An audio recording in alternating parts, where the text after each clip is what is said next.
Sudah kelihatan ya PPT-nya?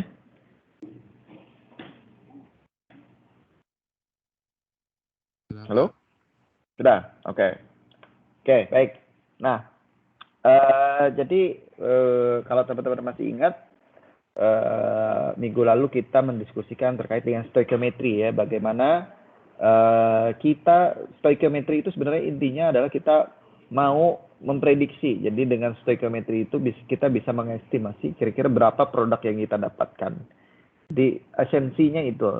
Jadi kalau kita mereaksikan senyawa A dengan senyawa B menghasilkan senyawa C, gitu ya, kita tahu berapa senyawa A yang kita pakai, misalnya berapa gram, kemudian senyawa B-nya berapa gram. Nah, kita bisa memprediksi dengan akurat berapa senyawa C yang akan kita dapatkan gitu ya, provided kita memang tahu tidak ada produk lain yang akan terbentuk dan kita sudah well familiar dengan reaksi tersebut, tipe reaksi tersebut.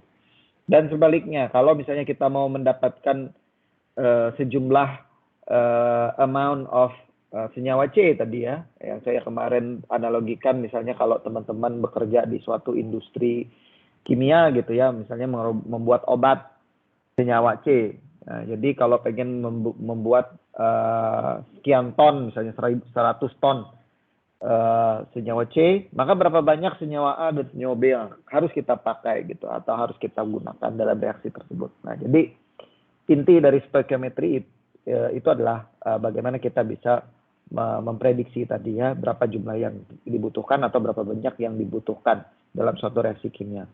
Basisnya adalah hukum kekekalan massa.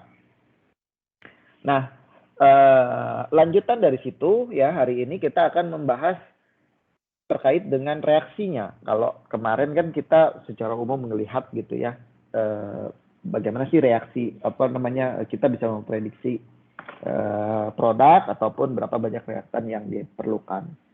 Nah, hari ini kita akan membahas jenis-jenis reaksinya, tapi kita batasi reaksi-reaksi yang di dalam larutan aqueous, artinya pelarutnya itu adalah larut air gitu ya. Kalau di kimia banyak sekali jenis-jenis pelarut, tetapi secara umum basic dari reaksi kimia itu untuk mata kuliah kimia dasar kita batasi di reaksi-reaksi kimia yang dilakukan dalam pelarut atau dalam kondisi sistem di mana pelarutnya itu adalah air atau aqueous solutions.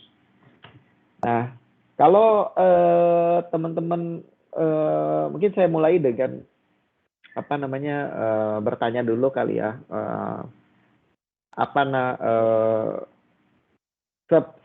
sepengetahuan teman-teman semua, kira-kira jenis reaksi kimia itu ada apa saja sih gitu ya, yang kalian ketahui selama ini? Ada yang mau sharing? Apa aja sih yang reaksi yang kalian tahu tuh apa sih reaksi kimia itu, jenis-jenisnya?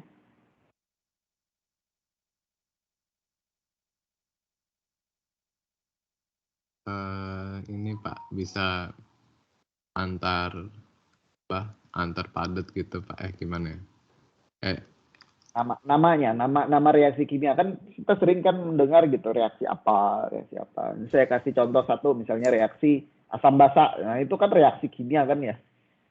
Nah, jadi maksud saya reaksi apa yang teman-teman pernah keingat gitu ya, atau mungkin kalau mendengar istilah reaksi kimia, apa yang pertama kali keluar di kepala gitu?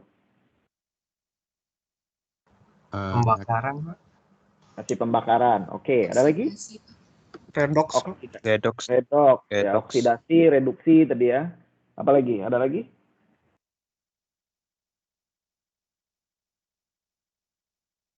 Reaksi ion gitu Pak. Atau kalau reaksi ion sama redox ion. sama. Oke. Reaksi ion. Ada lagi?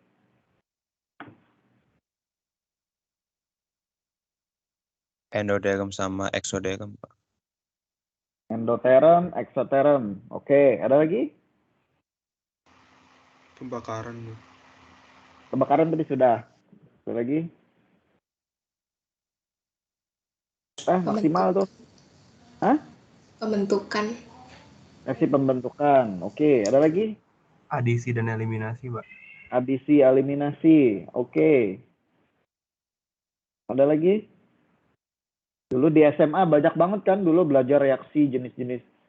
Sebenarnya nggak secara terstruktur gitu ya dijelaskan. Nah, memang kalau kita melakukan klasifikasi sama kayak di matematika kan, kalau kita melakukan klasifikasi kan kita harus pagerin dulu tuh. Nah, memang kalau di SMA dulu mungkin nggak terlalu spesifik pagernya di mana gitu. Jadi kita nggak bisa lihat batasnya di mana. Kalau kalian kan di matematika itu harus exact gitu ya. Batas bawah, batas atasnya mana, ya, range-nya itu sampai mana, maka suatu populasi itu bisa kita masukkan ke dalam klasifikasi itu kan. Nah, sama sebenarnya reaksi kimia itu kan ada macam-macam, tergantung kita melihatnya di mana gitu. Makanya saya mau mau gather information dari teman-teman semua dulu. Kira-kira yang menurut kalian reaksi kimia, atau nanti kita secara spesifik lihat reaksi kimia yang di dalam pelarut air gitu ya, yang aqueous solutions. Tapi secara umum aja reaksi kimia itu apa aja? Tadi sudah disebutkan macam-macam kan. Apalagi? Ada lagi nggak? Reaksi kombinasi. Reaksi kombinasi, oke. Ada lagi? Disproporsionasi sama konsproporsionasi itu termasuk reaksi kimia bukan, Pak? Masuk, oke. Nah, jadi disproporsionasi sama apa tadi? Konsproporsionasi, Pak. Proporsionalisasi. Oke, ada lagi?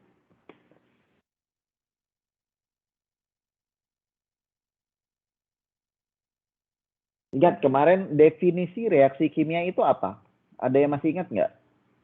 Yang kita sebut sebagai chemical reactions. Jadi apa sih syarat kalau suatu proses itu kita sebut sebagai reaksi kimia?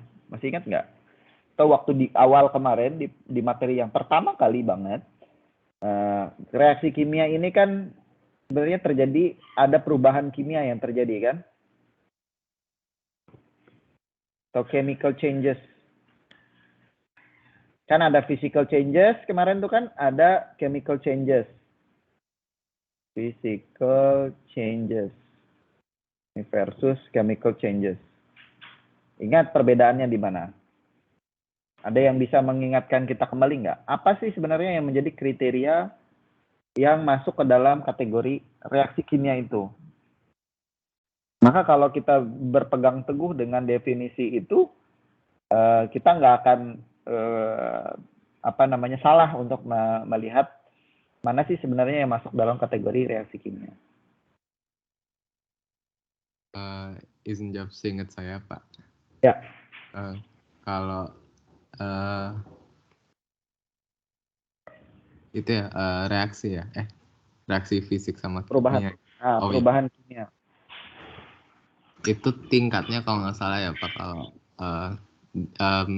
perubahan kimia itu di tingkat atom gitu ya Pak kalau nggak salah. Tapi kalau perubahan fisik itu nggak nyampe tingkat itu Pak. Ya, betul ya. Jadi perbedaan ya tadi sebenarnya bisa dikatakan strata, tapi secara lebih detail nanti mungkin bisa buka kembali ya catatan di materi yang pertama, subbab yang pertama. Cirinya kalau perubahan kimia itu kan ada rearrangement, atom rearrangement. Ya, jadi misalnya yang tadinya CHO terus dia menjadi H-nya hilang gitu ya. Jadi CO saja. Nah, jadi ada rearrangement dari di level subatomik tadi yang disebutkan bahwa tingkatannya. Kalau physical changes ini molekulnya tetap sama. Jadi contohnya kemarin kita lihat kan es mencair. Es mencair itu wujudnya saja yang berubah. Wujud fisiknya yang berubah. Dari padat menjadi cair. Tetapi molekulnya tetap H2O, tetap air gitu ya. Tidak ada perubahan molekul. Nah, kalau molekulnya ini berubah menjadi O2 gitu ya, atau berubah menjadi H2, nah ini yang kita sebut sebagai chemical changes. Maka ini yang kita sebut sebagai reaksi kimia, karena ada perubahan kimia yang terjadi. Ya, jadi seperti itu. Oke, nah sekarang kita masuk ke topiknya ya. Jadi, tapi sebelum kita melihat apa jenis-jenis reaksi kimia yang ada, mungkin ada beberapa definisi dulu yang harus kita samakan persepsinya gitu ya. Jadi dan saya yakin banget definisi ini bukan hal yang baru, jadi teman-teman juga sebenarnya nggak perlu kita cepat aja gitu ya, nggak akan terlalu banyak spend waktu di sini. Jadi ada beberapa terminologi dulu yang mungkin kita harus samakan ya persepsi kita gitu ya. Jadi yang pertama itu adalah definisi terkait dengan solutions atau larutan.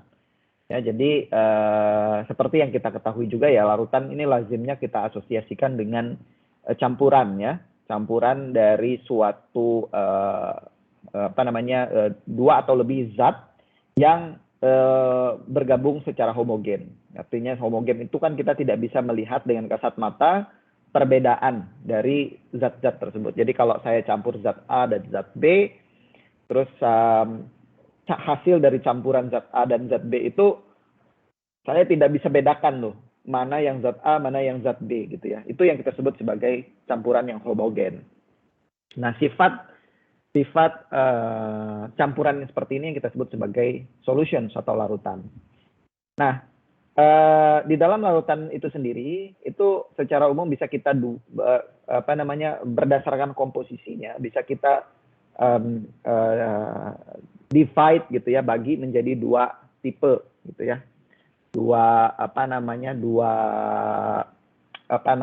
klasifikasi. Yang pertama yang kita sebut sebagai solut atau zat terlarut ya, jadi bahasa Indonesianya zat terlarut, itu adalah jumlah atau komponen dari larutan tadi yang jumlahnya lebih sedikit.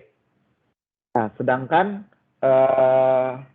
yang lebih banyak jumlahnya itu kita sebut sebagai pelarut ya, jadi atau solvent bahasa Inggrisnya. Nah, kalau kita nah ini mungkin yang harus diperbaiki mindsetnya ya, terkait dengan definisi larutan ini.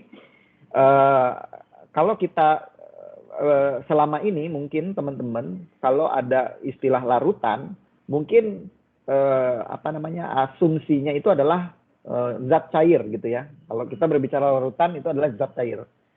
Nah, tetapi sebenarnya larutan itu tidak hanya dalam bentuk zat cair. Jadi kalau dalam definisi kimia, larutan itu atau solutions itu bisa juga dalam bentuk zat padat ataupun wujudnya itu padat ataupun gas ya. Jadi ini saya berikan beberapa contoh yang memiliki wujud berbeda-beda. Yang pertama yang cair ya, wujudnya cair. Nah, contoh larutan yang berbentuknya cair ini adalah soft drink atau minuman berkarbonasi gitu ya. Pelarutnya kan air. Jadi kalau kita beli Coca-Cola atau Fanta ataupun Sprite gitu ya, itu kan pelarut jumlah komponen yang lebih dominan atau yang paling banyak itu kan air. Jadi dia menjadi pelarutnya. Sedangkan zat terlarutnya atau komponen yang lebih sedikit itu kan ada gula, ada CO2 yang terlarut dalam situ, atau mungkin ada perasa gitu ya. Perasa cola, perasa lime dan lain sebagainya, buah-buahan, fragrance dari sintetik sesuai dengan mereknya itu tadi. Nah, itu yang kalau bentuknya cair. Nah, larutan juga bisa berbentuk gas ya. Jadi di dalam ilmu kimia teman-teman harus pasang mindsetnya bahwa larutan itu tidak selalu dalam bentuk cairan. Jadi bisa juga dalam bentuk gas. Contohnya di sini udara kita ini adalah larutan.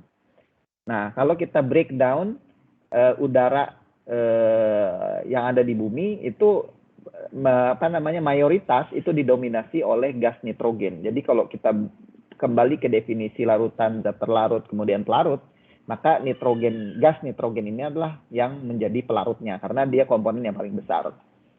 Sedangkan oksigen, argon, metana ataupun misalnya ada CO2, sekarang kan udah banyak CO2 ya karena ada polusi gitu ya. Dan gas-gas yang lain, nah inilah yang menjadi zat terlarutnya atau solutnya. Nah, jadi tapi wujudnya gas gitu ya. Jadi itu kita sebut larutan juga ya. Jadi seperti itu. Nah, yang terakhir kalau wujudnya padat. Nah, ini yang paling gampang kalau teman-teman yang suka elektronik itu ada yang kita sebut sebagai timah ya, solder, untuk menyolder, untuk pasang resistor, kapasitor gitu ya. Jadi kalau mungkin ada yang pernah praktikum fisika elektronik di SMA gitu ya, Itu kan ada kita pasang resistornya gitu di dalam board, IC board gitu ya. Pasang apa namanya kapasitor atau dioda, jadi yang lain-lain. Nah, itu kan untuk masangnya kita pakai solder ya. Nah, besi timah solder itu merupakan campuran dan itu kalau dari perspektif kimia itu kita sebut juga sebagai larutan. Meskipun dia bentuknya padat gitu ya. Nah, jadi karena dia merupakan campuran dari apa namanya dua logam. Ya, jadi pelarutnya itu adalah timbal, ya, dan zat terlarutnya adalah timah. Jadi kalau ini sih nggak masalah gitu ya. Ini apa namanya teman-teman pasti sudah tahu ya definisinya. Tapi kalau dari mungkin yang saya perlu tekankan adalah kalau dalam ilmu kimia larutan ini tidak hanya selalu dalam bentuk cairan. Dia bisa juga dalam bentuk gas ataupun padatan. Nah, jadi itu. Nah, kalau kita spesifik melihat yang larut cairan dalam bentuk cair, kalau kita lihat dari sifat bagaimana dia kemampuan dia untuk menghantarkan arus listrik, maka kita punya dua tipe larutan ya. Dan dulu mungkin di SMA juga sudah pernah melihat fenomena ini ya. Ada yang bisa menghantarkan listrik, itu yang kita sebut sebagai larutan elektrolit. Atau kalau dia bisa menghantarkan listrik dengan baik, itu kita sebut sebagai elektrolit kuat atau strong elektrolit. Dan ada juga yang tidak bisa menghantarkan arus listrik ya. Campuran tersebut tidak bisa menghantarkan arus listrik. Nah, ini yang kita sebut sebagai non elektrolit.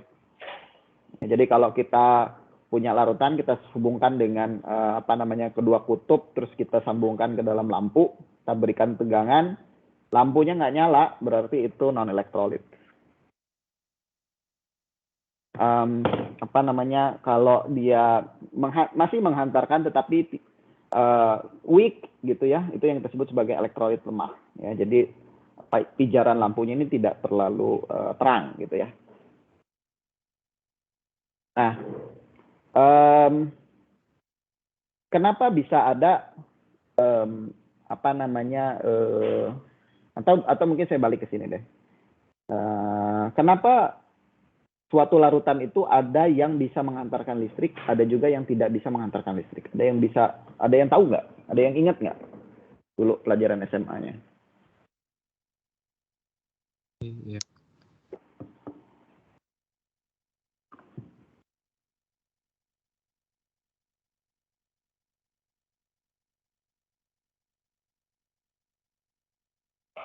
Halo? Iya Pak, ingat Pak. Oke, gimana? Kenapa dia bisa menghantarkan listrik? Kenapa lampunya bisa nyala gitu? Kalau nggak salah karena ini ya Pak, karena dia terlarut jadi ion-ion yang ada apa namanya, ada muatannya ya Pak, jadi Ya. jadi bisa menghantarkan listrik. Oke, betul sekali ya. Karena di zat terlarutnya itu berupa ion. Ya, jadi kita kan tadi di dalam suatu larutan kita kenal ada solut dan solvent ya, zat terlarut dan pelarut. Nah, kalau zat terlarutnya itu dalam bentuk ion, maka dia bisa menghantarkan listrik, kan dia bermuatan gitu ya. Listrik kan migrasi dari elektron sebenarnya kan listrik itu. Jadi arus itu kan satuan arus itu kan ampere. Ampere itu kan sama dengan coulomb per second. Ya, kalau kita lihat di fisika, coulomb itu kan berarti menyatakan jumlah elektron, populasi elektron. Jadi seberapa banyak elektron yang lewat di suatu medan atau misalnya listrik gitu ya atau sirkuit per satuan waktu. Nah, itu. Nah, jadi apa namanya karena ada bermuatan tadi ada kation, ada anion, maka dia bisa menghantarkan listrik. Nah, kemudian pertanyaan selanjutnya, kenapa ada yang weak, ada yang strong gitu? Ada yang bisa menghantarkannya kuat gitu ya, lampunya terang, terus ada yang redup lampunya. Kira-kira kenapa?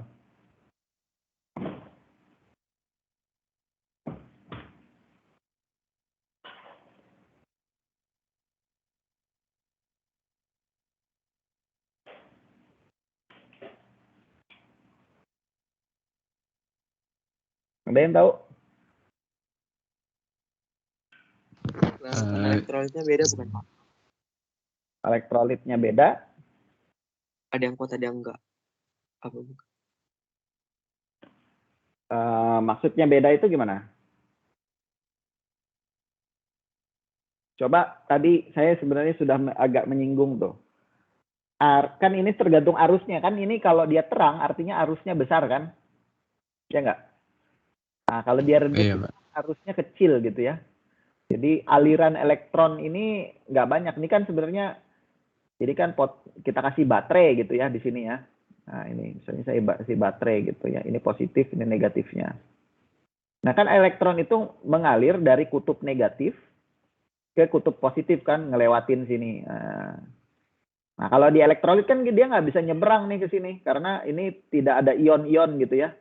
Nah ini karena dia ada ion gitu ya, positif negatif, si elektron tadi yang dari kutub negatif baterai itu bisa jalan ke sini, terus dia bisa lompat nyebrang ke sini.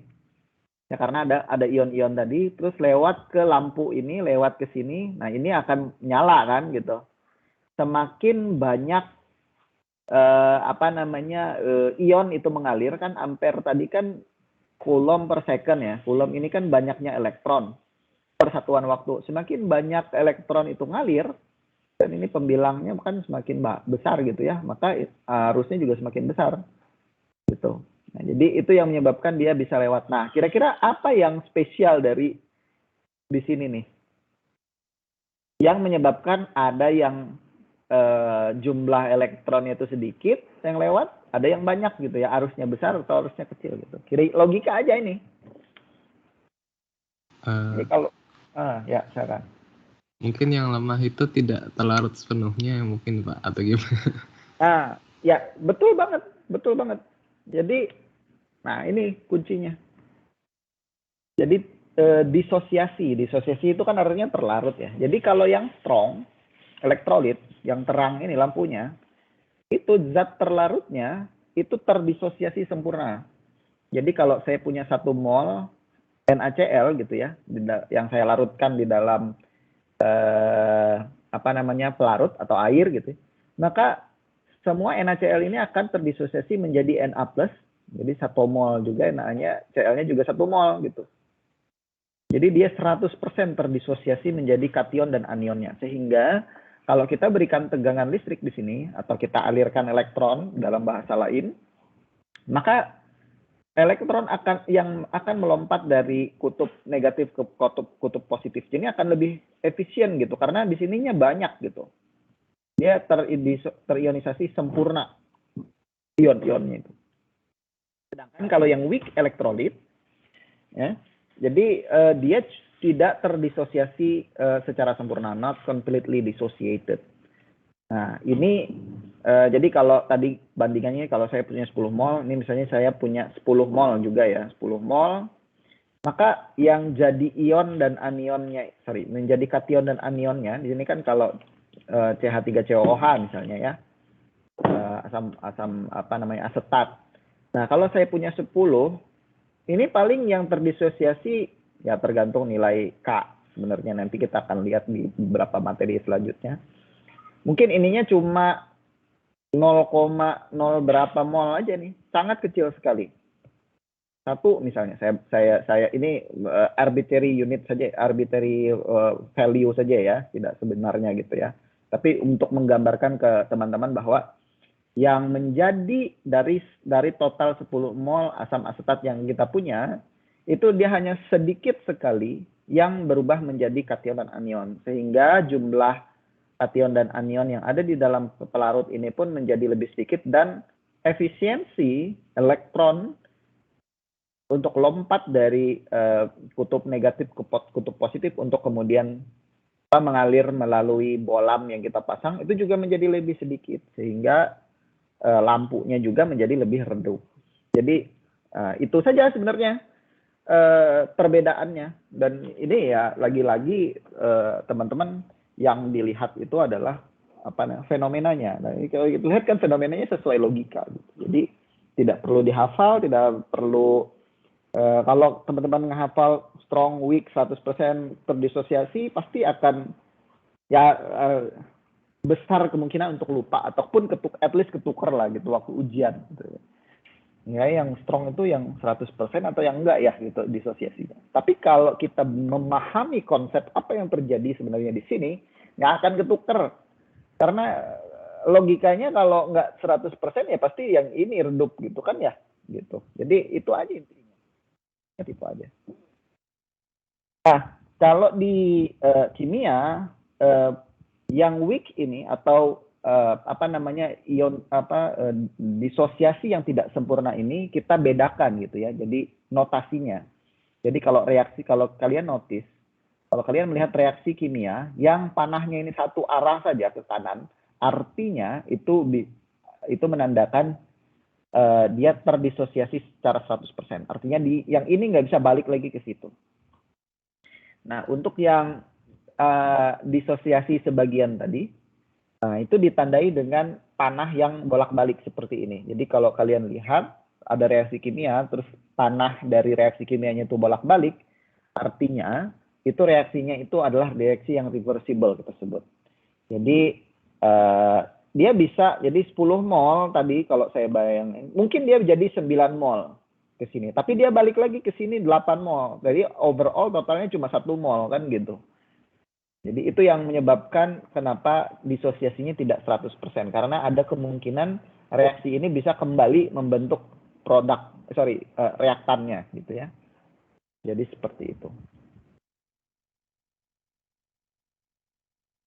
Nah, kemudian ada lagi fenomena yang lain yang mungkin sebelum kita masuk ke beberapa tipe reaksi kimia yang harus teman-teman ketahui, itu adalah apa yang kita sebut sebagai hidrasi.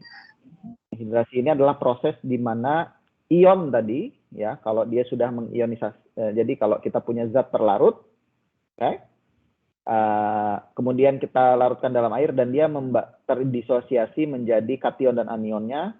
Nah, kenapa anionnya ini tidak bisa balik lagi ke sana? Itu karena ada proses yang kita sebut sebagai hidrasi.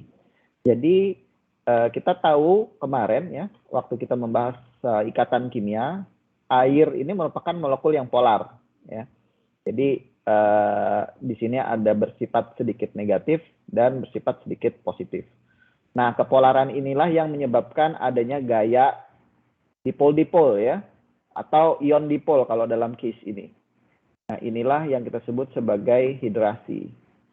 Jadi molekul air itu dia adalah molekul yang polar, sehingga dia memiliki polarisasi muatan di daerah di bagian molekul yang ujungnya itu adalah atom oksigen, itu akan bermuatan sedikit lebih negatif, sedangkan di bagian yang hidrogen akan bersifat sedikit lebih positif. Ketika ada ion gitu ya, kation atau anion, maka molekul air akan mengatur dirinya, atau yang bahasa Inggrisnya itu adalah self-assemble ya, mengatur dirinya sendiri sehingga kutub yang bermuatan negatif ini akan mendekati yang positif, dan kutub bagian yang bermuatan positif ini akan mendekati anion gitu, seperti itu ya. Jadi itu yang kita sebut sebagai hidrasi. Nah, semakin banyak hidrasi yang terjadi, maka semakin susah dia untuk kembali ke sini ya, gitu. Intinya logikanya kan seperti itu. Jadi semakin sedikit molekul air yang mengerumbungi gitu ya kation ini, maka semakin mudah dia akan kembali lagi kan, semakin mudah dia ketemu lagi dengan anionnya dan membentuk awalnya gitu ya, molekul awalnya. Dan sebaliknya, kalau semakin banyak kation atau anion itu tadi dikerumbungi oleh molekul air, kan dia bersifat kayak semacam shield gitu ya, perisai gitu, agar ini nggak balik lagi ke sini gitu, ya, dihalangin gitu sama molekul air. Nah, itulah yang menyebabkan ada beberapa molekul yang terionisasi sempurna, ada juga yang terdisosiasi tidak sempurna. Oke, nah, berapa banyak molekul yang bisa ini kan beda-beda dari atom yang satu ke atom yang lain, dan itu ditentukan oleh sifat dari apa namanya ionnya ini sendiri. Nah, kalau itu tidak kita bahas di sini. Jadi yang penting teman-teman tahu saja, tapi secara umum sebenarnya itu didiktate oleh muatannya. Jadi logikanya semakin besar muatan dari kation ini, ya. 1+, 2+, 3+, kan artinya logikanya semakin banyak molekul air yang bisa menempel gitu ya. Dan ukurannya. Jadi ada 2 kriterianya, ukuran dan muatan. Tapi itu ada apa namanya? Ya berapa banyak molekul air yang mengerubungi itu adalah resultannya. Jadi dari kedua faktor itu tadi, muatan dan ukuran. Nah, sedangkan yang non elektrolit ya dia tidak terionisasi, tidak menghasilkan ion. Jadi kalau saya larutkan misalnya seperti gula ya, C16H12O6, larutkan dalam air ya dia tidak berubah menjadi kation ataupun anion, dia menjadi gula itu sendiri aja, tidak berubah molekulnya. Jadi seperti itu. Jelas? Sini apakah ada pertanyaan?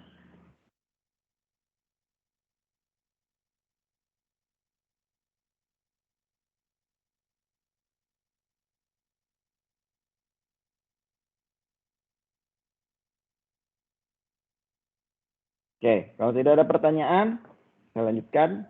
Nah, jadi tadi teman-teman sudah menyebutkan ya banyak sekali jenis reaksi kimia yang teman-teman ketahui. Nah, secara umum untuk apa namanya reaksi kimia yang dalam aqueous solutions itu kita bisa klasifikasi menjadi beberapa tipe. Yang pertama itu adalah yang kita sebut sebagai reaksi pengendapan, precipitation reaction. Nah, jadi reaksi pengendapan ini biasanya ditandai dengan terbentuknya endapan. Ya, jadi dari namanya aja sebenarnya sudah bisa kita bayangin reaksinya kayak gimana ya. Jadi kayak kalau kita mereaksikan A dan B, kemudian kita campurin, terus hasil dari pencampuran itu akan menghasilkan endapan. Nah, itu jenis reaksi kayak gitu yang kita sebut sebagai reaksi pengendapan atau precipitation reactions. Ini contohnya ya. Jadi reaksi antara timbal nitrat PbNO3 2 kali dan sodium iodida NaI. Ya. Kalau kita campurin PbNO3 dan NaI ini, maka dia akan menghasilkan dua-duanya ini larutan ya. Kalau kita lihat di sini bentuknya itu adalah aqueous. Tapi begitu kita campurin kedua ini, maka dia akan membentuk endapan warna kuning seperti ini, ya, yang merupakan endapan dari PbI2, ya, hasil reaksi antara Pb dan iodida di sini. Dan byproduct-nya itu adalah NaNO3 di sini, yang masih dalam bentuk larutan. Nah, apa namanya? Secara umum reaksi ini kita bisa apa namanya identifikasi atau kita breakdown menjadi beberapa tipe reaksi ya. Penulisannya ya. Yang pertama kita sebut sebagai apa namanya persamaan reaksi ionik. Jadi kita mau lihat apa namanya ion-ionnya itu siapa saja yang bereaksi gitu ya. Nah, jadi kalau kita breakdown di sini, PbNO3 itu kan gabungan dari, kalau kita larutkan dalam air, dia menjadi Pb2+ dan NO3-. Gitu. Kemudian NaI, kalau kita larutkan dalam air, dia menjadi Na+ dan 2I-. Nah, ini ketemu Pb2+ dan 2I, ketemu menghasilkan PbI2. Nah, sedangkan NaNO3 ini tetap di dalam larutan. Ya. Nah, jadi secara umum kalau ini sebenarnya ya bisa dikatakan ini tidak bereaksi ya. Jadi ini yang kita sebut sebagai apa namanya reaksi bersihnya. Jadi sebenarnya reaksi yang terjadi bersihnya itu adalah Pb2+ ditambah 2I plus menjadi PbI2, di mana ion Na dan NO3 itu kita sebut sebagai penonton ya, spektator. Jadi dia nonton aja reaksi itu terjadi. Sebenarnya dia tidak bereaksi juga gitu. Nah, penggambarannya secara umum seperti ini ya gitu. Jadi ini kalau kita lihat level mikronya ya gitu ya. Kira-kira apa yang terjadi di dalam sini, di dalam reaksi ini tuh. Jadi kita punya molekul air di sini. Yang ini molekul air nih. Kemudian kan kita punya PB kan 2+, kemudian kita punya I2 gitu ya. Kemudian kita juga punya ini di sini dalam kasus ini K plus ya, tapi sebenarnya tadi kita pakai ambil contohnya Na plus, tapi sama aja. Dan kita punya NO3 gitu ya. Nah, ini kan di dalam air dia akan bergerak ketemu PB ini ketemu dengan I sehingga bereaksi menjadi PbI2 yang kemudian mengendap gitu, keluar dari air mengendap membentuk kristal seperti ini berwarna kuning. Sedangkan Na dan NO3-nya atau K dan NO3-nya tetap di dalam larutan. Oke. Nah, kemudian dalam pengendapan ini, ya reaksi pengendapan ini ada suatu istilah yang disebut sebagai kelarutan. Ya, jadi definisi dari kelarutan ini adalah dia merupakan parameter yang menggambarkan berapa banyak sih jumlah zat terlarut yang bisa dilarutkan di dalam suatu larutan pada jumlah tertentu dan suhu tertentu. Ya, jadi berapa banyak maksimal dari suatu zat terlarut. Ini sebenarnya logika saja. Jadi kalau teman-teman pernah, kenapa dia harus specific temperature ya, atau specific quantity? Karena coba ingat nggak, kalau teman-teman order, mungkin saya nggak tahu, mungkin teman-teman masih belum pernah ke kampus ya. Jadi kalau yang nanti mungkin mudah-mudahan pandemi sudah selesai, teman-teman sudah balik lagi bisa ngampus di Depok, di FMIPA, itu kantinnya namanya Dallas. Ya. Kantin Dallas itu ya biasanya tempat anak-anak lah, nongkrong. Jadi kalau pesan minum, biasanya kalau hari panas gitu ya, pesannya es kan, es teh gitu ya, misalnya es teh. Nah, gula dari es teh itu ada spesifik ininya kan. Jadi kalau gulanya itu panas gitu ya, gulanya panas, airnya itu panas, teh hangat gitu ya, maka jumlah gula yang bisa kita tambahin dan larut itu juga pasti akan jauh lebih banyak kalau kita pesan es teh gitu ya. Karena ya pada suhu rendah kelarutan atau tadi jumlah maksimal gula yang bisa kita larutkan di dalam air itu berkurang karena ada pengaruh suhu. Ya, makanya solubility ini sangat dipengaruhi oleh suhu dan kuantitas atau jumlah pelarutnya. Ya, kalau kalian order 1 gelas dengan 1 tong yang besar, ya pasti jumlah gula yang bisa dilarutkan pun akan lebih banyak kan gitu ya. Ya jadi seperti itu. Nah ini tabel ini bisa dilihat di buku Raymond Cheng kalau nggak salah. Ini adalah nilai dari beberapa kelarutan dari beberapa jenis senyawa ionik di dalam air pada suhu 25 derajat. Oke, jelas? Oke, kalau tidak ada, saya lanjutkan ke jenis reaksi yang kedua. Ya, tadi yang pertama adalah reaksi pengendapan. Nah, yang kedua ini kita sebut sebagai reaksi penetralan. Atau di beberapa buku, tadi juga saya sebutkan di awal gitu ya, sebagai reaksi asam basa. Jadi sama saja. Jadi ada yang menyebut ini adalah reaksi asam basa, atau juga disebut sebagai reaksi penetralan, atau neutralization reactions. Karena asam ketemu basa, dia netral gitu ya. Jadi netral produknya. Jadi itu asal-usul dari nama reaksi penetralan gitu. Ya, tapi di beberapa literatur nama yang digunakan juga kadang-kadang disebut sebagai reaksi asam basa. Nah, dari namanya saja sebenarnya sudah kita nggak usah mikir jauh-jauh. Reaksi asam basa atau reaksi penetralan ini adalah reaksi antara asam dan basa gitu ya. Produk dari reaksi asam basa ini adalah garam biasanya. Jadi ini contohnya HCl asam, NaOH basa, produknya adalah garam NaCl. Ya. Dan H2O biasanya air gitu ya, secara umum. Ya, jadi nah kalau kita mau breakdown tadi ke ionic reactions-nya seperti yang ada di reaksi pengendapan, ini ionic equations-nya, maka kita bisa breakdown HCl itu kan H plus tambah Cl minus, kemudian NaOH ini Na plus tambah OH minus, menghasilkan NaCl. Nah, berbeda dengan reaksi pengendapan, di sini tidak ada endapan yang terbentuk biasanya ya, tapi tergantung dari reaksinya juga sebenarnya. Tapi secara umum mayoritas dari reaksi penetralan atau reaksi asam basa itu tidak menghasilkan endapan. Makanya dia dibuat menjadi kategori yang terpisah dari tipe-tipe reaksi pengendapan. Kalau dia reaksinya itu ada pembentukan endapan, maka reaksi tersebut kita kategorikan ke reaksi yang pertama tadi. Jadi seperti itu. Oke, jelas sampai sini ada pertanyaan? Cukup gampang ya.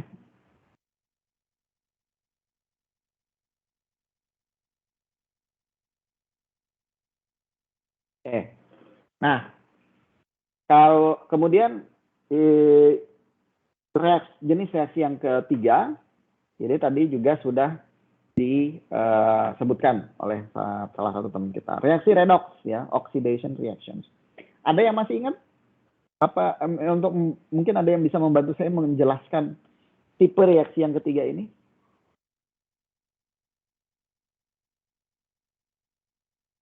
Oh, boleh? Sudah? Saya mau menjelaskan?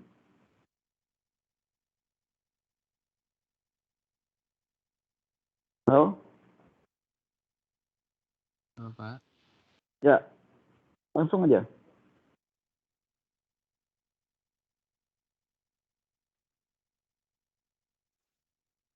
Gimana? Reaksi redox itu yang kayak gimana? Ada yang masih ingat nggak? Atau reaksi reduksi dulu deh. Reduksi itu reaksi yang kayak gimana sih kalau kita reduksi?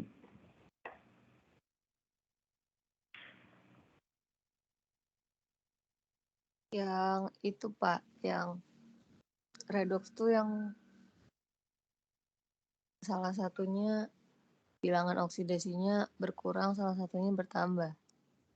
Ya, bilangan oksidasi bilox ya. Sebenarnya di slide ini teman-teman juga udah lihat, baca.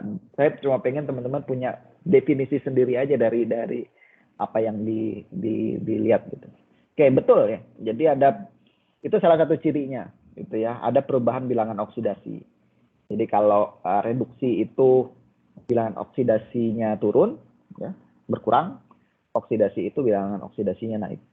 Jadi dari namanya sebenarnya reduction, reduce. The reduce itu kan berkurang artinya bahasa Inggris kan gitu. Nah, oke, ada yang lain?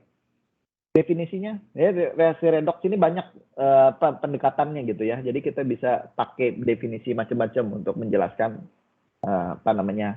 Tadi salah satunya adalah melalui melihat dari bilangan oksidasinya. Ada yang lain? Kalau misalnya reduksi, dia menerima elektron. Kemudian kalau misalnya oksidasi, dia akan melepas elektron, Pak. Nah, betul. Nah, itu pendekatan kedua. Jadi perspektifnya banyak gitu ya. Kalau nanti di soal misalnya teman-teman disuruh mendefinisikan apa sih definisi dari reaksi redox? Banyak. Semuanya betul tadi. Nah, jadi yang pertama tadi dari perspektif bilangan oksidasinya. Barusan salah satu teman kita juga dari perspektif transfer elektron ya. Jadi kalau dia kehilangan elektron tadi, dia adalah reaksi oksidasi. Kalau reduksi dia menerima elektron. Dan ini sebenarnya berhubungan ya. Jadi bilox itu kan bilangan oksidasi, kan elektron itu bermuatan negatif. Ya. Kalau dia menangkap elektron karena elektron negatif, maka bilangan oksidasinya jadi turun kan, totalnya gitu. Karena dia menangkap sesuatu atau spesies yang bermuatan negatif. Jadi kalau dia menerima sesuatu yang bermuatan negatif, ya total bilangan oksidasinya menjadi turun. Kalau dia lepas, makanya jadi lebih tinggi, lebih positif gitu. Nah, itu sebenarnya berhubungan satu sama lain.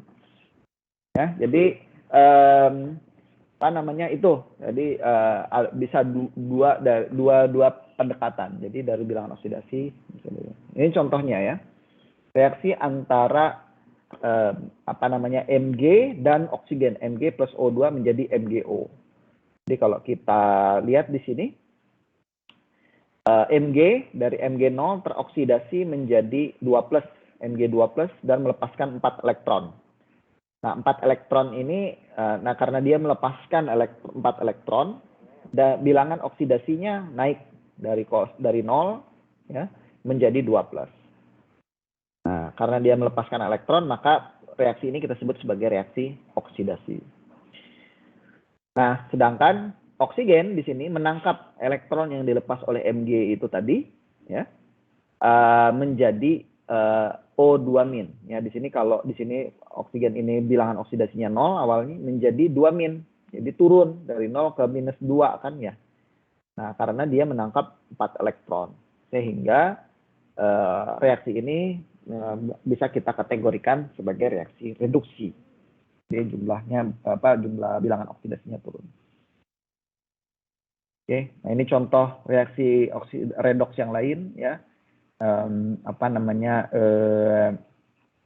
Ini lebih ke elektrokimia, nanti kita akan lihat. Nah, jadi Zn dengan CuSO4 ya. Jadi dalam reaksi ini, jadi Zn bereaksi dengan CuSO4 menjadi ZnSO4 dan Cu. Nah, di sini Zn-nya yang teroksidasi dari 0 ke sini jadi 2+, Cu-nya yang turun dari 2+ ke 0 ya. Jadi seperti itu. Nah, ini ada contoh soal ya. Copper wire bereaksi dengan silver nitrat ya, Cu. Silver nitrat itu AgNO3 membentuk silver metal Ag. Siapa yang menjadi oxidizing agent? Oh, oke. Saya lupa mendefinisikannya tadi. Jadi spesies yang teroksidasi itu kita sebut sebagai reducing agent. Jadi agen produksi, karena dia mereduksi orang lain, tapi dirinya sendiri teroksidasi. Ya. Jadi jangan kebalik. Sebaliknya kalau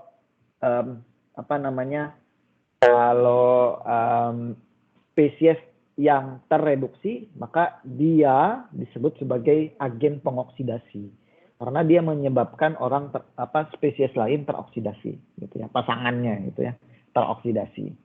Maka dirinya disebut sebagai agen pengoksidasi. Tetapi proses yang dia alami itu adalah proses reduksi. Ya, jadi seperti itu. Nah, jadi di sini yang ditanyakan adalah siapa yang menjadi agen pengoksidasi. Artinya siapa yang tereduksi, gitu ya. Jadi kalau kita lihat di sini dari reaksinya, tinggal bisa kita tentukan dari nilai Biloxnya di sini yang menjadi agen pengoksidasi atau yang tereduksi itu adalah Ag. Jadi seperti itu. Nah, karena reaksi redoks ini erat sekali hubungannya dengan perhitungan bilangan oksidasi, maka saya yakin sih teman-teman mungkin sudah fasih ya bagaimana cara menghitung bilangan oksidasi. Dulu di SMA mungkin juga mungkin bagi yang ikut bimbel punya beberapa trik-trik agar bisa cepat menghitung bilangan oksidasi. Nah, di sini ada SOP dari buku yang mungkin bisa membantu teman-teman untuk mengingat-ingat kembali bagaimana kita bisa menghitung bilangan oksidasi dari suatu molekul ya. Nah, karena ini penting untuk kita menentukan siapa nanti yang akan spesies mana yang teroksidasi, spesies mana yang terreduksi gitu ya. Jadi kita harus hitung dulu bilangan oksidasinya gitu. Nah, tapi saya tidak mengharuskan teman-teman mengikuti SOP ini ya. Ini kan dari buku gitu ya, tapi saya bebaskan teman-teman bebas untuk menggunakan teknik yang mana-mana saja. Kalau ada yang lebih baik gitu ya, silahkan pakai aja. Yang penting bilangan oksidasinya itu betul gitu ya. Nah, mungkin saya cepat saja di sini ya. Jadi sedikit quick recall back ke materi kita, mungkin teman-teman di SMA gitu ya, bagaimana cara menghitung bilangan oksidasi. Jadi yang pertama untuk unsur yang bebas ya, di mana dia tidak dalam bentuk molekul atau berikatan dengan unsur yang lain, itu biasanya bilangan oksidasinya selalu 0 ya. Contoh Na, Be di sini. Kalau dia sendiri, kalau unsur itu sendiri biasanya dia dalam bentuk atau molekul yang lazim seperti H2O2 ini, biasanya bilangan oksidasinya adalah 0. Kemudian yang kedua, kalau dia monoatomic ion, ya, ion gitu ya, biasanya bilangan oksidasinya itu adalah sama dengan muatan dari ion tersebut. Ya, contoh seperti Li+ di sini. Maka bilangan oksidasi Li+ ini adalah +1. Fe3+, 3+. O2-, -2. Jadi tinggal kita lihat saja muatannya. Biasanya muatan itu sama dengan bilangan oksidasinya.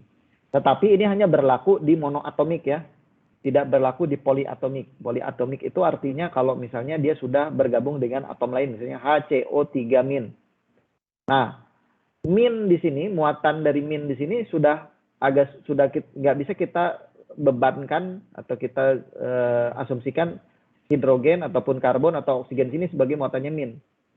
Ya, muatan min ini untuk keseluruhannya. Ya. Beda dengan yang di sini karena dia sendiri litium aja, berarti muatan ini punyanya dia sendiri. Gitu ya. Kalau dia sudah poliatomik, sudah banyak atomnya, maka bilangan oksidasinya harus kita hitung secara terpisah. Oke, nah itu bedanya. Nah, kemudian yang ketiga, bilangan oksidasi dari oksigen itu biasanya -2. Majority dari oksigen itu -2. Tetapi di beberapa kasus bisa juga tidak sama dengan 2. Contohnya seperti di peroksida di sini. Ya, atau di superoksida O22-. Maka bilangan oksidasi oksigen di sini adalah -1. Ya, jadi, tapi secara umum bilangan oksidasi oksigen itu -2. Untuk hidrogen, ya, yang keempat, bilangan oksidasinya hampir selalu sama dengan 1. Ya, kecuali kalau hidrogen tersebut berikatan dengan logam.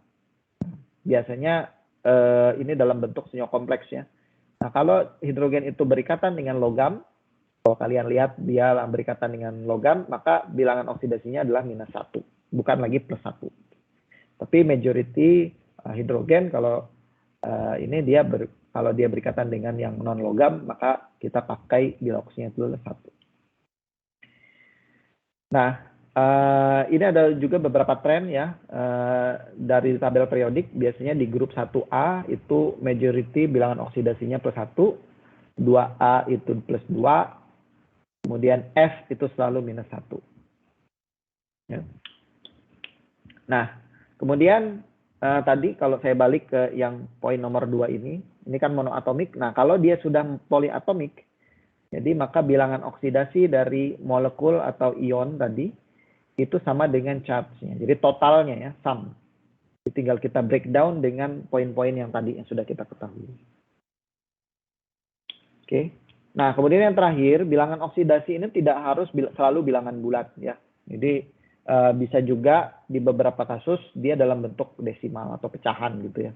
Contoh di sini ion superoksida, bilangan oksidasi dari oksigen itu -0,5. Ya, jadi tidak selalu bilangan bulat 1, 2, 3, 4, dan seterusnya. Oke.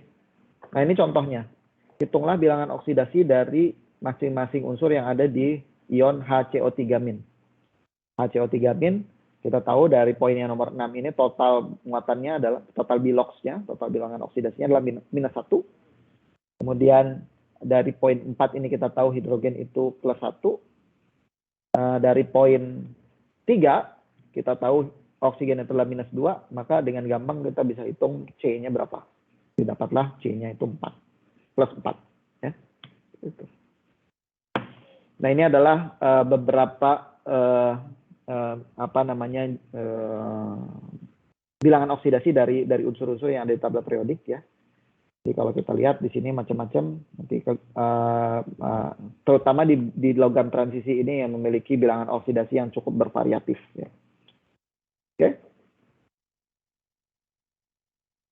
Ini ada contoh-contoh lain yang mungkin teman-teman bisa lihat nanti ya, IF7, NaIO3, K2CR4, K2CR2O7 gitu ya. Intinya ya sering-sering latihan saja. Ya. Oke. Sampai sini ada pertanyaan?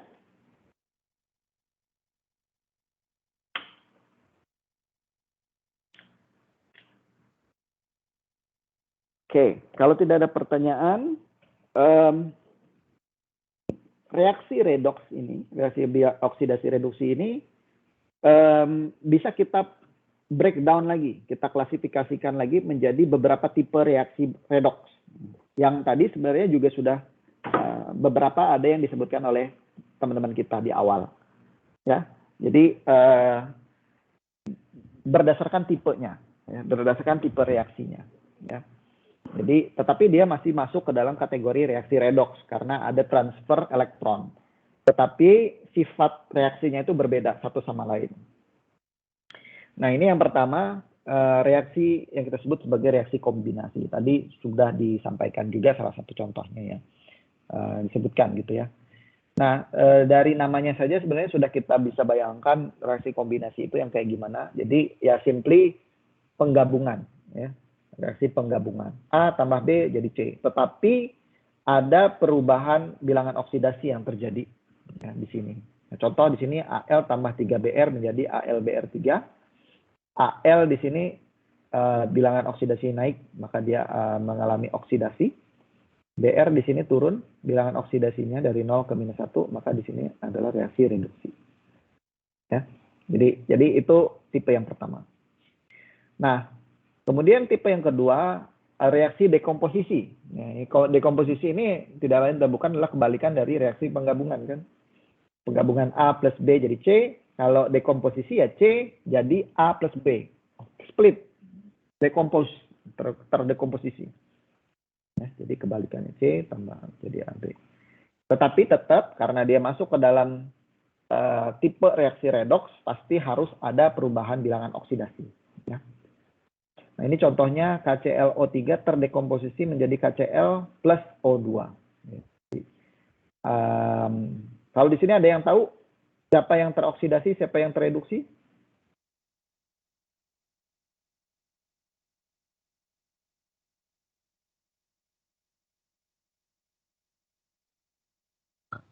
Oksigen teroksidasi apa? Oksigen Teroksidasi apa? Kemudian yang tereduksi siapa? K atau Cl? Cuma ada dua nih. Cl ya Pak? Cl, Pak. Oke, good. Cl. Ya, jadi plus 5 turun jadi -1, sedangkan oksigennya naik dari -2 ke 0. Oksidasi. Good job. Oke. Nah, kemudian tipe yang ketiga, ini yang kita sebut sebagai tipe reaksi combustion, pembakaran. Reaksi pembakaran, combustion. Tipe reaksi yang ketiga. Nah, reaksi pembakaran ini dicirikan oleh reaksi dengan oksigen. Ya, biasanya ada reaksi ada salah satu reaktan itu adalah oksigen. Ya. Jadi itu masuk ke dalam kategori reaksi combustion atau pembakaran. Nah, biasanya memang reaksi-reaksi combustion ini disertai dengan nilai delta H yang besar gitu ya. Dia melepaskan energi. Sorry bukan besar. Sangat negatif, artinya dia melepaskan energi yang sangat besar. Jadi sangat eksotermik. Ya. Contohnya di sini adalah reaksi antara S sulfur plus O2 menjadi SO2. Nah, di sini kita bisa dengan gampang lihat yang teroksidasi itu adalah oksigen, tereduksi adalah sulfurnya. Hal yang sama terjadi di Mg juga ya. Mg-nya teroksidasi, tereduksi, oksigennya teroksidasi. Ya. Oke. Nah, tipe yang keempat, ya, ini kita sebut sebagai reaksi displacement, ya, pertukaran. Nah, tadi mungkin ada juga, kalau nggak salah ada juga yang sudah menyebutkannya, salah satu tipe reaksi pertukaran. Nah, jadi pertukaran ini simply kalau kita punya reaksi seperti ini, ya. A tambah BC menjadi AC plus B. Jadi salah satu dari komponen dari reaktan itu ketukar dengan reaktan yang lain, ya. Jadi di displace, posisinya di displace, ditukar. Nah, displacement reactions ini terbagi lagi menjadi 3 kategori tergantung dari siapa yang di-displace, ya. Siapa yang ditukar. Nah, yang pertama kalau yang ditukar itu adalah hidrogen, reaksinya kita sebut sebagai hidrogen displacement. Contohnya seperti ini. Reaksi antara strontium Sr plus H2O, kemudian hidrogennya di-replace oleh Sr-nya ini bentuk SrOH 2 kali. Nah, hidrogennya keluar. Tetap karena dia masuk ke dalam kategori reaksi redoks, maka harus ada perubahan bilangan oksidasi, ya. Itu hidrogen displacement. Nah, apa namanya, hidrogen displacement ini juga biasanya ditandai dengan adanya pembentukan gas hidrogen ya, namanya juga hidrogen sih. Ya, gitu. Ini kan gas hidrogen, dihasilkan gas hidrogen. Jadi kalau kita melakukan reaksi ini biasanya ada gelembung hidrogennya. Yang kalau kita tangkap gelembung-gelembung tadi, masukin ke dalam balon, terus kasih api, dia akan terbakar. Gitu. Tipe yang kedua adalah metal displacement. Metal displacement ini ya yang ditukar itu adalah logam. Contohnya di sini TiCl4 dengan bereaksi dengan Mg. Ya. Nah, di sini statusnya Ti di sini sebagai kation dari TiCl4 ini ditukar oleh Mg menjadi Ti MgCl2. Jadi seperti itu. Dan yang terakhir halogen displacement. Halogen itu kan golongan 7 ya, unsur-unsur halogen gitu. Jadi unsur-unsur yang ada di tabel periodik golongan 7 itu kita bisa sebut juga sebagai golongan halogen. Nah, halogen displacement di sini artinya pertukaran tadi, halogen itu tadi. Unsur-unsur yang ada di grup 7. Nah, di sini contohnya Cl2 ditambah 2 KBr, ya, Br di sini di replace oleh Cl, membentuk KCl dan Br2. Nah, jadi itu tipe-tipe reaksi displacement. Nah, sebenarnya ketiga reaksi ini bisa kita prediksi tendensinya. Tendensi ini dalam arti seberapa gampang dia di-displace, seberapa mudah si tadi hidrogen, metal atau halogen ini di-displace oleh atom yang lain gitu ya. Itu ada trennya. Ya. Nah, ini contohnya untuk hydrogen displacement reaction. Ini trennya biasanya mengikuti seperti ini. Ya, jadi ada trennya gitu. Nah, tren ini sebenarnya tergantung dari potensial reduksi. Which is sebenarnya teman-teman juga masih belum, mungkin di SMA mungkin sudah belajar potensial reduksi di elektrokimia. Tetapi berhubung kita belum sampai masuk ke topik elektrokimia yang nanti akan kita bahas di pertemuan setelah UTS, mungkin ini kita simpan dulu. Nanti begitu kita mendiskusikan elektrokimia, nanti teman-teman bisa tinjau kembali. Tetapi secara umum trennya seperti ini. Dan ini dipengaruhi tadi oleh potensial elektrokimianya. Nah, untuk halogen, itu biasanya kemampuan dia mendisplace itu dari atas ke bawah semakin kecil. Artinya, unsur yang ada di periode yang bawah itu tidak bisa mereplace apa yang di atasnya. Tapi sebaliknya, unsur yang ada di atas, periode yang lebih atas posisinya, bisa mereplace yang di bawah. Gitu ya. Jadi di trennya seperti itu. Jadi kalau kita ingat kan dia FeCl BRI gitu ya, dari atas ke bawah dalam satu golongan. Jadi di sini kalau kita lihat contohnya tadi Cl2, Cl itu bisa mereplace Br, tetapi Br tidak bisa mereplace Cl. Jadi kalau saya balik reaksinya ke sana, ya Br2 ditambah 2 KCl itu tidak bisa bereaksi. Jadi Br ini tidak bisa mereplace Cl gitu ya. Itu trennya seperti itu. Oke. Last sampai sini.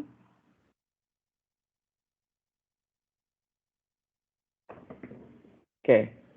Nah, kemudian tipe reaksi redoks yang selanjutnya itu adalah reaksi disproporsionasi. Ya. Nah, disproporsionasi ini artinya reaksi di mana salah satu unsur atau reaktan itu secara simultaneous mengalami oksidasi ataupun reduksi. Ya.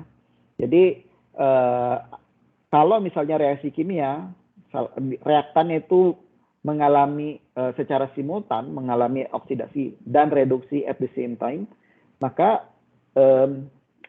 reaksi tersebut kita masukkan ke dalam kategori reaksi disproporsionasi. Contohnya di sini, seperti ini. Cl di sini ya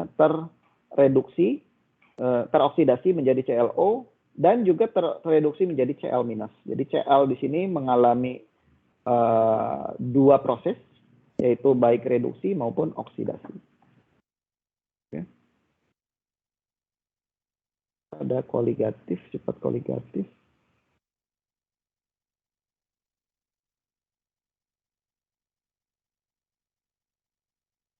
Oke, sampai sini ada pertanyaan?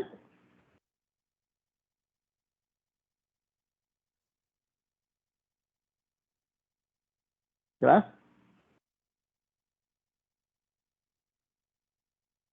Jelas, Pak.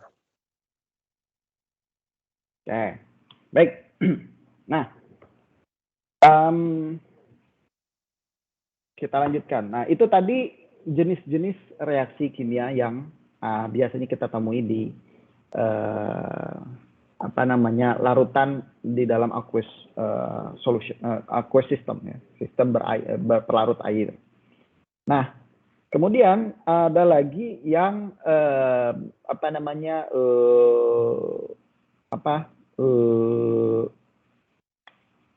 beberapa hal yang harus kita ketahui dari reaksi-reaksi yang ada di dalam larutan ini.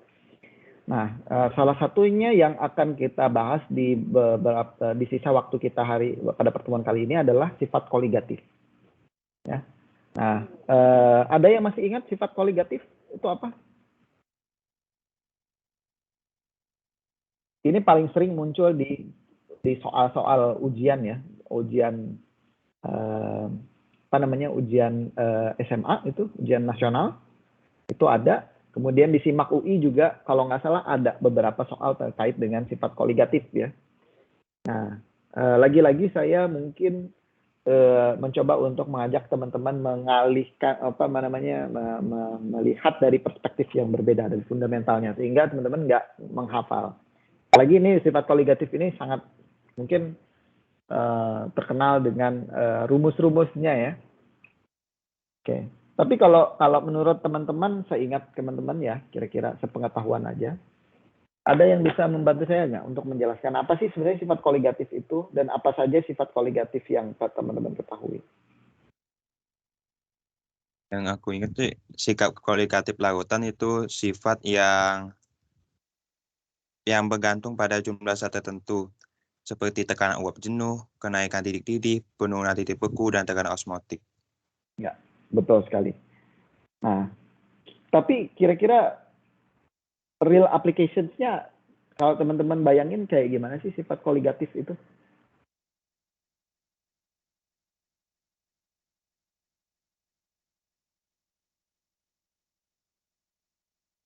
Oke, masih belum kebayang, ya. Jadi, oke, nanti kita pelan-pelan, ya. Jadi betul sekali, ya. Jadi sifat koligatif itu adalah sifat dari larutan yang tergantung dari jumlah pelarut dari larutan tersebut. Berarti berapa banyak pelarut yang kita masukkan. Jadi kalau saya punya air, ada beberapa sifat dari air itu yang akan berubah kalau kita tambahkan zat terlarut. Jadi kalau kita nambahin sesuatu di dalam air, kalau saya bayangin kalau kita punya 1 gelas air putih lah, gitu, ya. Nah, kalau kita tambahin sesuatu zat tertentu ke dalam air tersebut, maka ada beberapa sifat yang akan berubah dari air tadi, yang sifat besarannya, ya, besaran dari sifat tadi, perubahan dari sifat tadi, tergantung dari jumlah banyaknya yang kita buat, yang kita masukkan, jumlah dari zat tersebut. Tetapi dia tidak tergantung dari jenisnya, sifat dari zat tersebut. Mau zat tersebut X, Y, Z, dia nggak peduli, tetapi dia hanya tergantung dari berapa banyak yang kita tambahkan. Kalau saya tambahin 1 kilo, jumlahnya sifatnya akan berubah seperti ini. Kalau tambahin 2 kilo, dia berubah seperti ini. Nah, sifat-sifat tadi itulah yang kita sebut sebagai sifat koligatif. Ya, itu definisi yang simpelnya lah, gitu, ya. Kalau di buku kan ada macam-macam lah definisinya, gitu. Tapi saya selalu coba mengajak teman-teman untuk mencari definisi yang teman-teman gampang untuk pahamin gitu ya, atau bikin definisi dengan bahasa sendiri, atau kalau susah pun cari analoginya. Nah, itulah yang kita sebut tadi sebagai sifat koligatif. Oke. Nah, di SMA kita sudah tahu ada berbagai jenis tipe sifat koligatif kan? Tadi sudah disebutkan. Nah, jadi kita akan lihat satu persatu. Yang pertama ini adalah sifat koligatif. Jadi tadi kalau kita menambahkan suatu zat terlarut, jumlahnya berbeda, maka dia akan menghasilkan perbedaan sifat juga. Nah, salah satu sifat ini adalah tekanan uap. Jadi yang terjadi adalah penurunan tekanan uap. Jadi kalau kita tambahin suatu zat terlarut dalam satu larutan, ingat definisi di awal, ya, larutan itu tidak hanya dalam bentuk cairan, dia bisa juga dalam bentuk gas kan. Nah, gas juga di sini adalah tekanan uap. Gitu. Tekanan uap atau larutan juga punya tekanan uap. Ya, jadi penurunan tekanan uap. Jadi kalau kita menambahkan suatu zat terlarut, di sini solut, maka tekanan uapnya cenderung akan turun. Makanya namanya disebut tekanan uap, penurunan tekanan uap. Dan relationship antara berapa banyak jumlah zat terlarut yang kita masukkan ke dalam pelarut tersebut dengan tekanan uapnya, ya, hubungan antara itu dua parameter tadi, itu diekspresikan dengan Raoult's law ini, ya, di mana P1 itu adalah tekanan uap dari larutan totalnya, kemudian X1 ini adalah fraksi mol dari larutan, dari pelarut. Ya, jadi berapa banyak fraksi mol dari pelarut, semakin banyak zat terlarut, maka fraksi molnya juga akan semakin besar kan gitu ya. Maka sebaliknya, semakin banyak zat terlarut, maka fraksi mol dari larutan akan semakin kecil kan gitu ya. Nah, P10 ini adalah tekanan uap dari pure solventnya. Ya, jadi semakin kecil nilai fraksi mol dari solvent, artinya semakin sedikit solventnya, maka tekanan uapnya juga akan semakin kecil. Nah, gitu. Jadi perbandingannya itu berbanding terbalik. Makanya namanya penurunan tekanan uap. Ya. Nah, oke. Nah, ini ada beberapa hubungan ya. Jadi secara umum interaksi antara pelarut dan zat terlarut ini terhadap tekanan uap itu bisa kita kategorikan berdasarkan sifat larutannya juga. Ada yang kita sebut sebagai larutan ideal, ada yang non ideal. Nanti kita akan lihat di sini yang non ideal. Nah, kalau ideal ini dia 100% mengikuti hukum Raoult ini ya. Hukum Raoult ini. Jadi contohnya kalau kita mempunyai dua komponen larutan ya, dua komponen campuran, misalnya campuran antara benzena dan toluena. Nah, ini adalah tekanan uapnya. Jadi tekanan uap dari total pelarutnya itu adalah ya total dari tekanan uap masing-masing kan. Tekanan uap benzena. Jadi kalau kita turunin rumus ini, gitu, kalau kita punya dua komponen utama dan kita variasiin fraksi mol dari benzenanya, artinya di sini ya.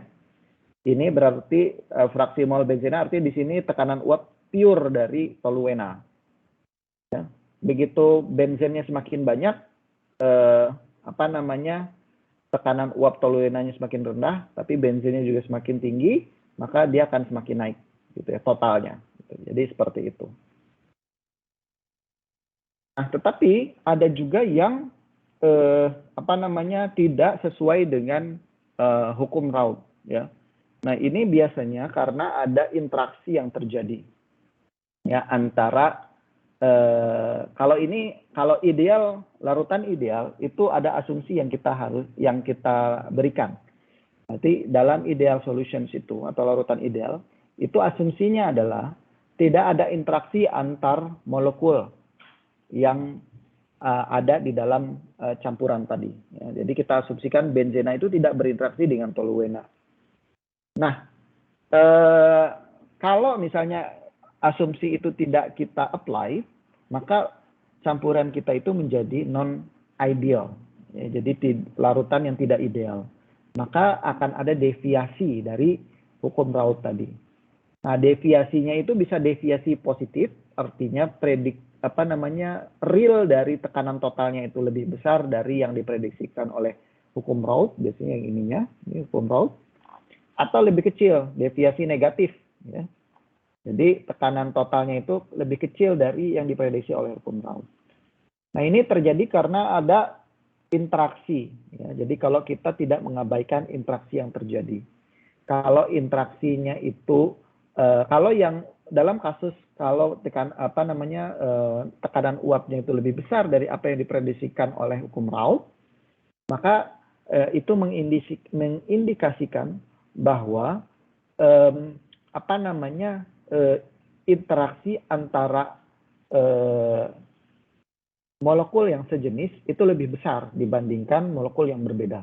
Ya, jadi kalau saya punya dua campuran A dan B, maka interaksi A dan A serta interaksi B dan B sesama dia gitu ya, sama identitas itu lebih besar, lebih dominan. Sehingga dia tidak mau berinteraksi dengan satu sama lain. Nah, ini akan menyebabkan molekul tersebut semakin mengekspand, ya, terekspansi, sehingga tekanan uapnya akan jauh lebih besar dari yang diprediksikan oleh hukum Raoult. Nah, sebaliknya kalau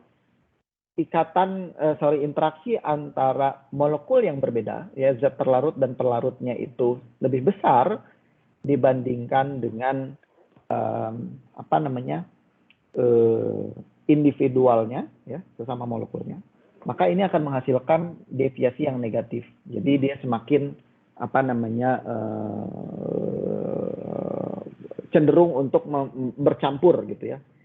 Kalau dia cenderung bercampur kan dia semakin shrink gitu ya, semakin mengecil sehingga tekanan uapnya pun akan menjadi lebih kecil.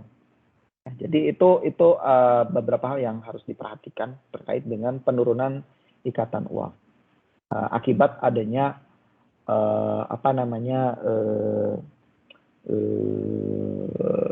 penambahan zat terlarut. Oke, nah kemudian sifat koligatif yang kedua ini adalah kenaikan titik didih, ya, boiling point elevations. Ini mungkin yang paling sering keluar di ujian-ujian ya, di SIMAK, di UN gitu.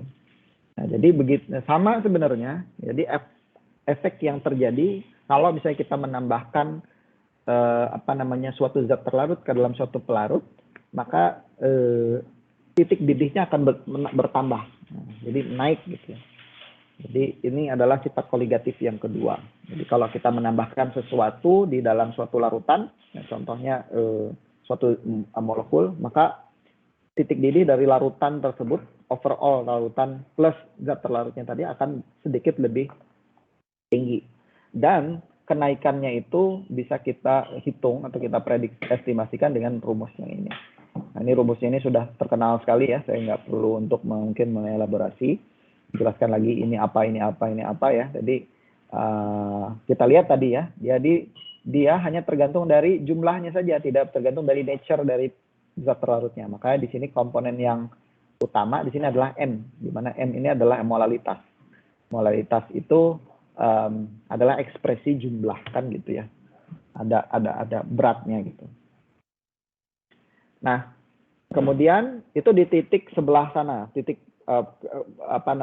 titik atasnya gitu ya, titik berdidih.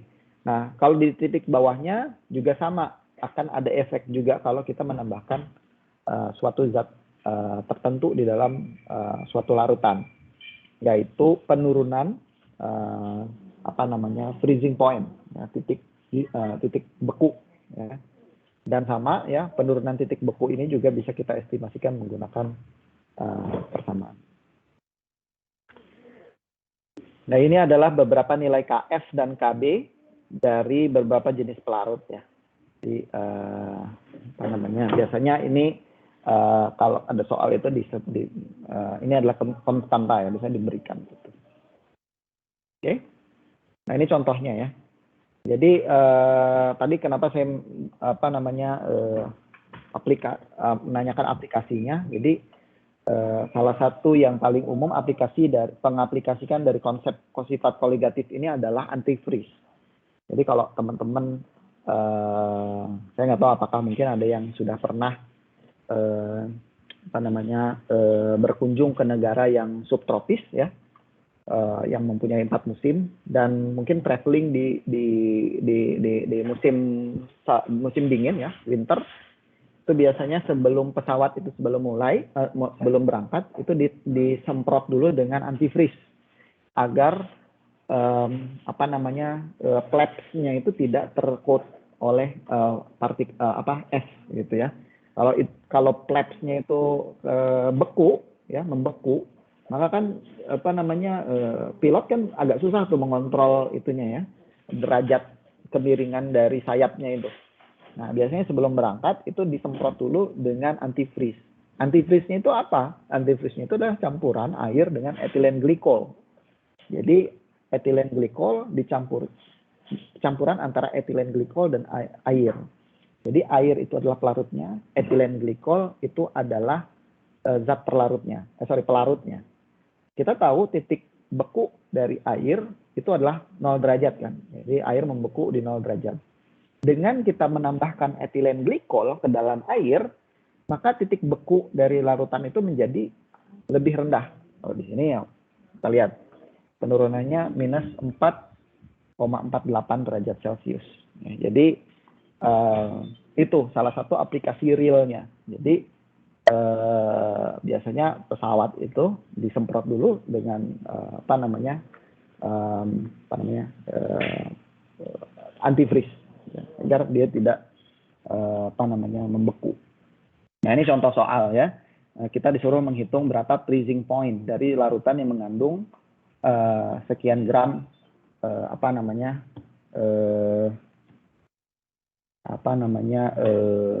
sekian gram dari etilen glikol di dalam sekian gram air.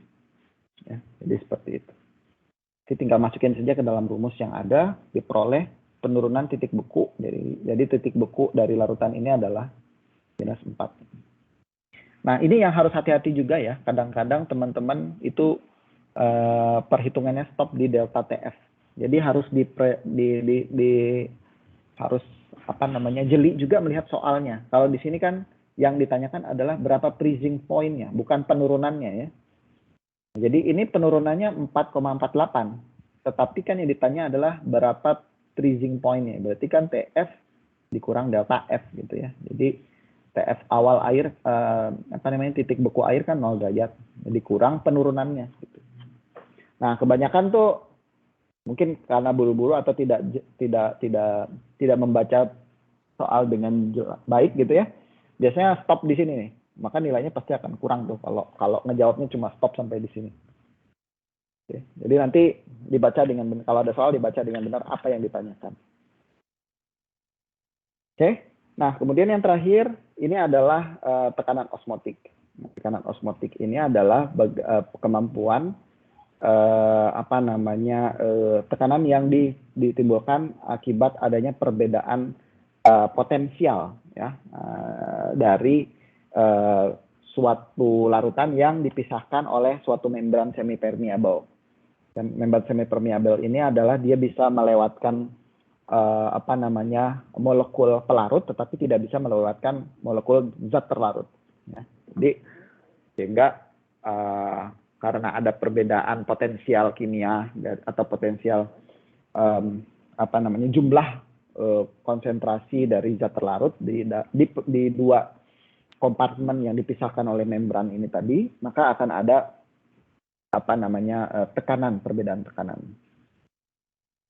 Ya, nah ini rumusnya mungkin teman-teman juga sudah familiar ya, pi sama dengan MRT. Jadi dia merupakan fungsi dari molaritas ya, yang menggambarkan jumlah dari zat terlarut dalam larutan.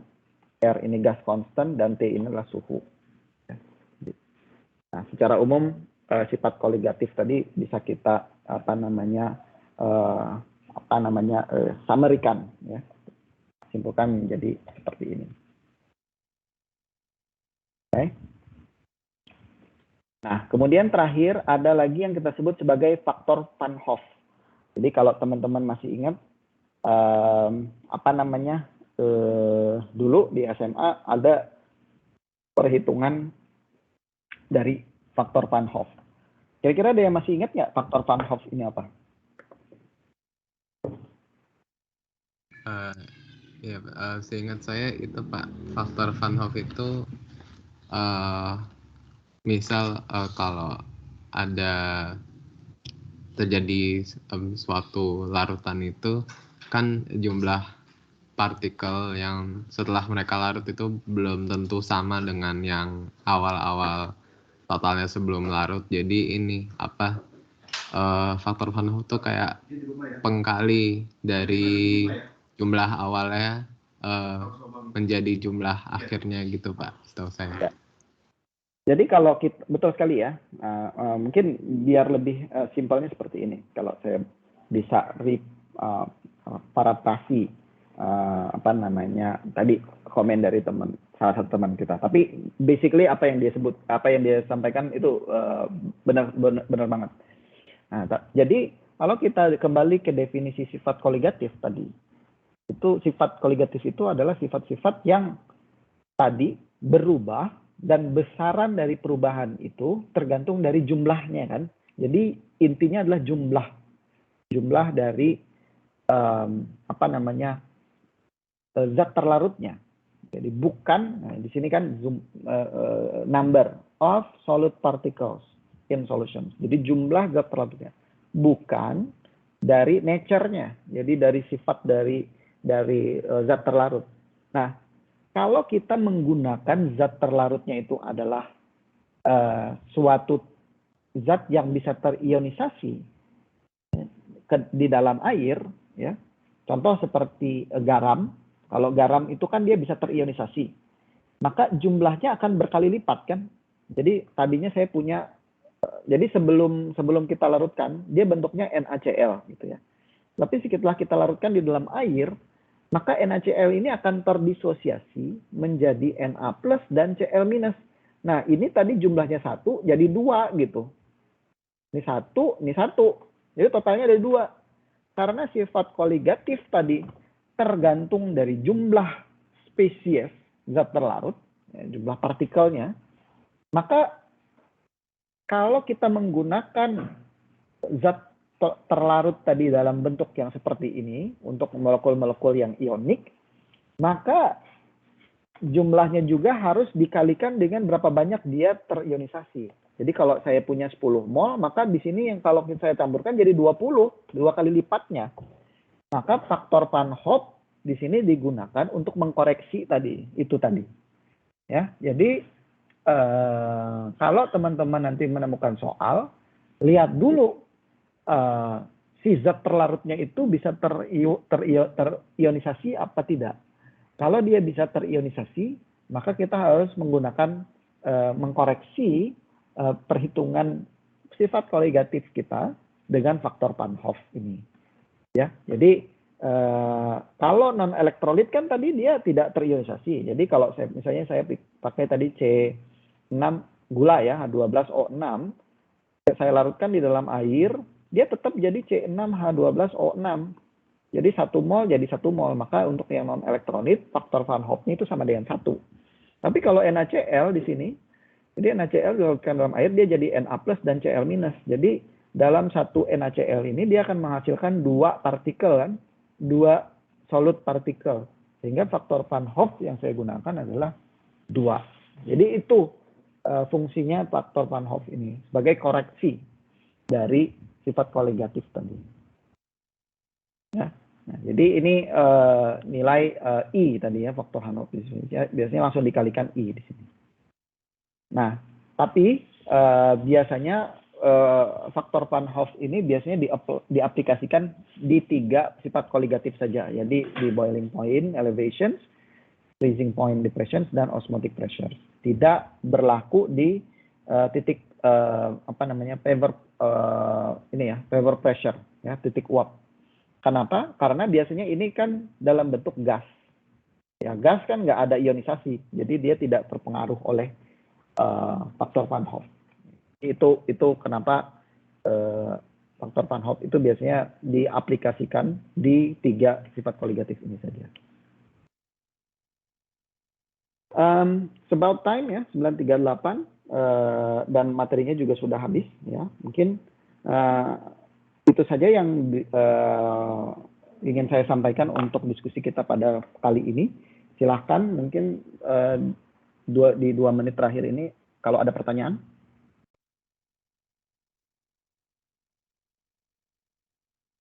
Jelas? Sudah jelas, Pak. Oke, baik. Kalau tidak ada pertanyaan lagi, mungkin saya cukupi saja materi kita pada pagi hari ini. Terima kasih teman-teman sudah hadir. Saya akan berusaha untuk setting ininya ya, setting emasnya dalam minggu-minggu ini. Nanti saya akan kontak PJ-nya kalau misalnya emasnya sudah bisa up and running dan mungkin sudah bisa mengerjakan beberapa tugas di situ ya. Oke, terima kasih teman-teman atas kehadirannya. Kita ketemu lagi minggu depan. Tetap jaga protokol kesehatan ya. Salam sehat selalu. Selamat berakhir pekan. Terima kasih. Wassalamualaikum warahmatullahi wabarakatuh. Waalaikumsalam. Waalaikumsalam, makasih banyak ya Pak. Terima kasih Pak. Makasih Pak. Terima kasih banyak Pak. Terima kasih Pak.